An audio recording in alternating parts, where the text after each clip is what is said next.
بسم اللہ الرحمن الرحیم نحمدہ ونصلی علی رسول کریم وآلہ وصحبہ الطاہرین الی یوم الدین من رأى منکم منکرا فلیغیرہ بیدہ فإن لم یستطع فبلسانہ فإن لم یستطع فبقلبہ ذلک ضعف الایمان۔ تم میں سے جب کوئی بھی برا کام ہوتا ہو دیکھے تو چاہیے کہ اسے ہاتھ سے بدل دے، اور اگر ہاتھ سے بدلنے کی طاقت نہیں ہے تو زبان سے روکے،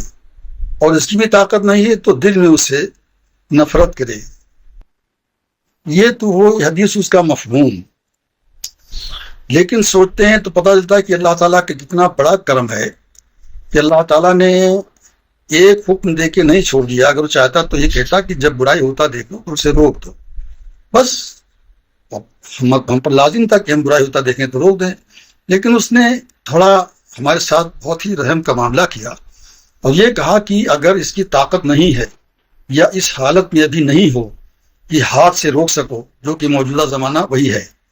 تو اس نے اتنی چھوٹ دے دی کہ پھر اس برائی کو زبان سے بیان کرو، لوگوں کے سامنے اس کی برائیاں آیا کرو، لوگوں کو اس کے نقصانات بتاؤ، اور بہرحال برائیوں سے روکو لوگوں۔ اگر اس کی بھی طاقت نہیں ہے تو پھر اسے دل سے نفرت کرو۔ اب یہ اللہ تعالیٰ کرم ہے اور ہمارے لیے ایک چھوٹ ہے کہ ہم پہلے تو یہ دیکھیں کہ ہم ہاتھ سے روک سکتے ہیں، اور اگر یہ دیکھتے ہیں تو ہم اس وقت ہاتھ سے نہیں روک سکتے۔ شراب کا لائسنس گورنمنٹ نے ایشو کر دیا ہے، اب ہم جا کے شراب خانے کے سامنے کھڑے ہو جائیں، ہم نہیں بکنے دیں گے تو ہم پنشمنٹ ہوں گے، ہم مجرم قرار پائیں گے، ہم الٹا جیل چلے جائیں گے۔ تو کیا کریں؟ اس کی خرابیاں لوگوں کے سامنے پیش کریں، ان کے گھروں میں ان جو مرد شراب پیتے ہیں ان کی خواتین سے، عورتوں کے ذریعے سے کسی ذریعے سے رابطہ قائم کریں اور لوگوں کو اپنے ساتھ ملائیں۔ اور سودی کاروبار ہے، بینک ہے، بینک میں سود ہو رہا ہے، سود کا کام ہو رہا ہے، اب ہم چلے کھڑے ہو جائیں نہیں یہ سودی کاروبار ہم نہیں ہونے دیں گے، وہاں بھی ہم ہی مارے جائیں گے ہوتے۔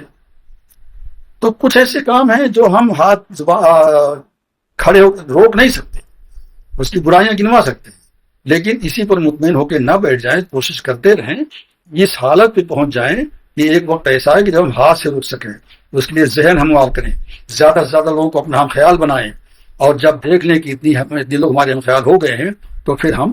یہ کام ہی کر سکتے ہیں، یعنی ہم حکومت پہ اثر انداز ہو سکتے ہیں، یا ہم اللہ کی حکومت بھی قائم کر سکتے ہیں۔ اب رہی بات کہ یہ دونوں کام نے زبان سے روکا، اس کی بھی طاقت نہیں رہے گی، دل میں نفرت کرنا، تو دیکھیے اس سلسلے میں میری اپنی ایک ذاتی رائے ہے، دل میں نفرت کتنی دیر کوئی کرے گا۔ میں مثال دیتا ہوں، کانپور میں ایک محلہ ہے پیش باغ، جہاں چمڑوں کا کاروبار ہوتا ہے، اور پورے صوبے سے وہاں یا جہاں جتنا بھی ہو سکتا ہے چمڑے آتے ہیں، رکھے ہیں، بدبو پھیلتی ہے، بہت بدبو رہتی ہے، میں گیا ہوں، میرا مشاہدہ ہے۔ وہاں جب پہنچو پہلی بار تو سانس لینا دشوار ہے، ناک پہ رومال رکھ کے گھومو، لیکن جب شروع میں جاتے ہیں تب، اور وہاں کے لوگ جو وہاں 24 گھنٹہ رہتے ہیں ان کو کیا ہے، وہ تو کھاتے ہیں، پیتے ہیں، چائے پیتے ہیں، پان کھاتے ہیں، کھانا کھاتے ہیں، سوتے ہیں، بولتے ہیں، کیوں؟ وہ اس میں رہتے رہتے رہتے وہ اس کے عادی ہو گئے، اب ان کو وہ بدبو نہیں محسوس ہوتی،